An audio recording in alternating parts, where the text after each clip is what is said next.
الإنسان يخاف.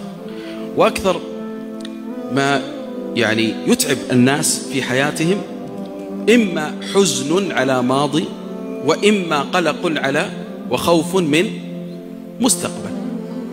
والشيطان إذا أدخل الإنسان في هذه الدائرة عاش الإنسان فيها شقيا وسعيدا، عاش الإنسان فيها شقيا وتعيسا، أن يجعلك إما تفكر في الماضي فتحزن، أو يجعلك تفكر في المستقبل فتخاف.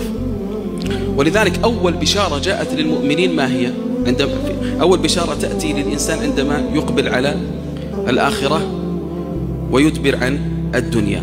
ما هي أول بشارة تأتيه؟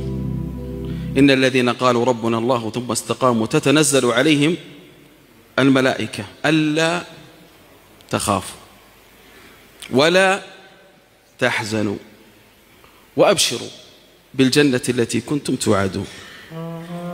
لا تحزن على ماضي ولا تخاف من مستقبل، وأبشر بالجنة.